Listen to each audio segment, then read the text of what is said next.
episode I'm sure you'll like. And if not, fuck it, I tried. Welcome to the Fit Podcast. What's up? Welcome to the Fit Podcast, where you get your interviews and reviews from a non-expert point of view. So, unless you've been living underneath a rock.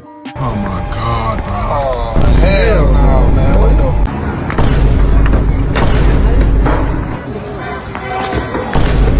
the... One cannot help but notice the protests by Hispanic citizens and those who support them. So, we will look into the marching of protesters waving their country flag on American soil. Mexico! Okay, but back to Mexico you go then. No! And we will talk and see if America has stolen California from Mexico. Is there any truth to that? California was stolen from Mexico. And last but not least, we will see if black people should support the cause and march alongside with the Hispanic protesters when it comes to their cause going against Donald Trump and ICE. I love this flag right here. You just said you love that flag right there. What's your favorite thing about the Mexican flag? What colors? What's the colors? Anyhow, let's answer the age-old question. Is California a land that was once stolen from Mexico? Now, to find that answer, you have to go all the way back, years back to the 1500s, when Mexico was known as New Spain. Why is that? Because the Spaniards was running Mexico at the time. Now, from there, Mexicans end up having a conflict with the Spaniards ruling. That began a war. After that war, Mexicans came on top. Now, another issue was brewing up, and that is American settlers stating their claim on land that belonged to Mexico. From there on, another war began, and this time Mexico was not winning.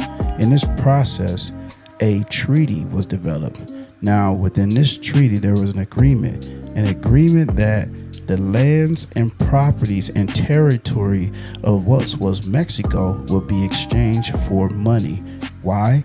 Because the war was being lost and a peace treaty was developed. There's a certain name for this peace treaty. You can look it up. In the meantime, I'm just trying to run through this. So, what areas was given to the U.S. Americans? I will say it was Nevada, Utah, New Mexico, a large amount of Arizona, Colorado, Oklahoma, Kansas, Wyoming, Texas, and yes, California. Now, with that being said, that amount of money that was given to Mexico was about $15 million. Not a lot of money if you hear it right for all those lands, but at that time, between the 15 and 1800s, and I believe at that time it was 1800s, when that money came in, that was about the equivalent of today's cash, $300 to $400 million plus.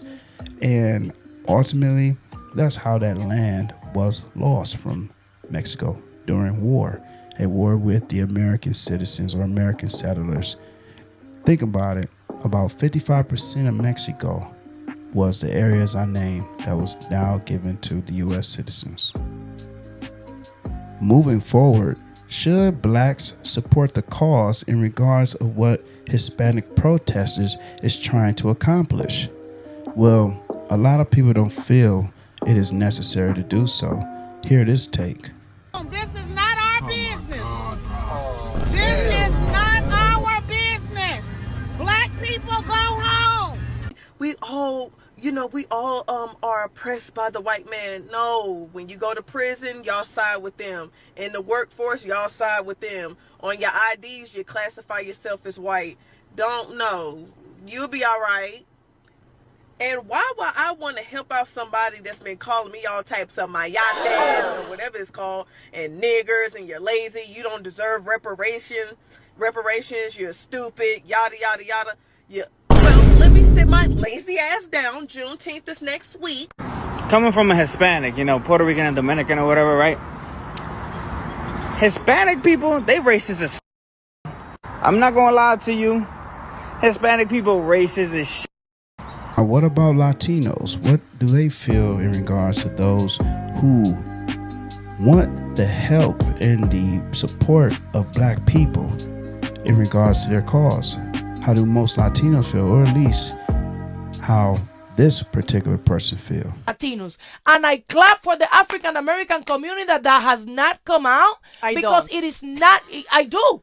We didn't do shit for them. I get it. I in get masses, it. But I don't. Me and you support, but in masses, we didn't support anything that was going with them. Latinos look at Cubans specifically. I'm not gonna talk about any other community because I'm not part of that community, even though I'm a Latina with them. Cubans talk shit about African Americans. Cubans did not support African Americans. Cubans think that they all victimize themselves, that of this, all of that. African Americans are the only ones that are going to save your asses. 100%. African American community is the only community that has the power in this country to change anything. They are the only one with the experience of civil matter. They are the only one que tenían el esclavo ahí mismitico. They are the only one that are not gonna get deported anywhere, and you cannot put them all in jail. So now we all know that certain racism has been pretty much adapted from the Hispanic community when it comes to black people. And this was passed on from childhood and adults that pretty much was trying to teach their children how blacks is less superior and whites is a little more higher in status, in their opinion, of course. So you know, Mexico is extremely racist, very open about it. It's not like it's a secret. It's not like it's a hidden. Yeah. You're short and you're dark. And we don't like it. Hell no, man. What the fuck? Mexican man won't let his daughter date a black man, but she could date a white man. Oh my God. Because of my skin color. It's almost sad because they say para mejorar la raza. Yeah, that's what they be saying. To better the race. Yeah. Fucked up. Fucked up, bro. They're fucked up, bro. Now, when we talk about the lack of support for the Hispanic community when it came to blacks having their issues, we're only speaking about the majority, not the minority, because there were a lot of brown that stood right next to black when it came to issues concerning us. You know, the Hispanic and Latino communities are uniting to support the Black Lives Matter movement as these protests continue. We're going to be ready. The time is now. We feel compelled as a Latino community to come out and say we support the Black Lives Matter movement. I am here to tell everyone that no authority can get rid of minorities. We are strong, we are here, and we know our rights. Now, amongst that, it was a lot of confusion in regards to people who are marching in American soil with the flag of their country, but refuse to go back to their country, almost like a walking contradiction. Get this straight, just so I could clarify. Let me just, okay. You don't want to go back to Mexico. You're protesting to stay away from Mexico. But you're waving the Mexican flag and you're waving it with pride. You're waving it in the United States. Let's wave the flag of the country we don't want to live in the country we do want to live in. Despite the ups and downs, a lot of Latino gave support to Donald Trump. And a lot of that support backfired when it came down to, you know, their own people suffering from their own personal support. Let's acknowledge this video.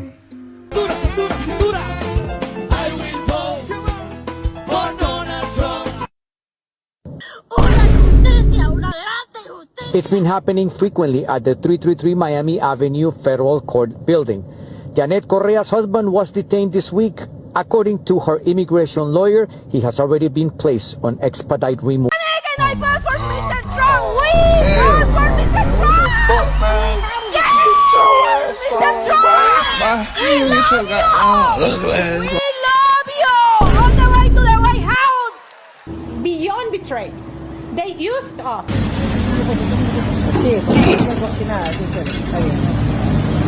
What a fucked up way to find out that you ain't white. Now, the police in LA at the time wasn't really fighting back with extreme force, but a lot of them were.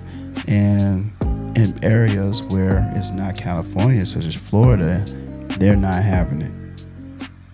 If you throw a brick, a firebomb, or point a gun at one of our deputies, we will be notifying your family where to collect your remains at, because we will kill you graveyard dead.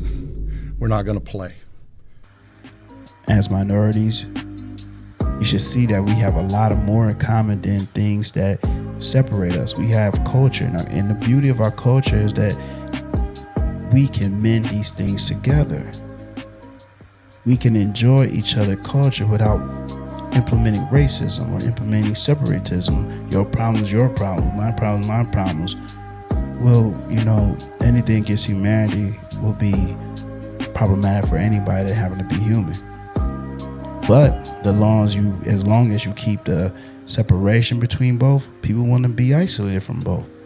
People gonna say, hey, those the blacks, I don't want no dealings in what they're going through to have. Felix Terena, who said, let the Negro fight his own battles. His problems are not mine. I don't want to ally with him. Our civil rights movement 10 years ago came from the black movement of America. If it wasn't for the civil rights movement, yes, there would not be 22 million Asian Americans in this country.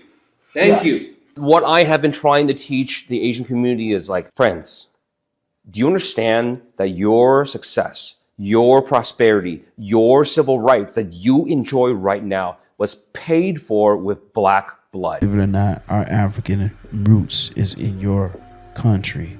Respect it as much as we should respect y'all for living in the country. We have so much things in common rather than things that's not. So that's my take. The origins of Mexico's old, desde los tiempos prehistóricos hasta la época actual, he delved into the origins of Mexico's oldest inhabitants. Dr. Leon stated, the oldest inhabitant of Mexico, according to some, is the black man, and according to others, the Othomi. The existence of black men and giants is a common belief in almost all the races of our soil, and in their various languages they have words to designate them. If you enjoy my content, well, please follow, like, and subscribe for more.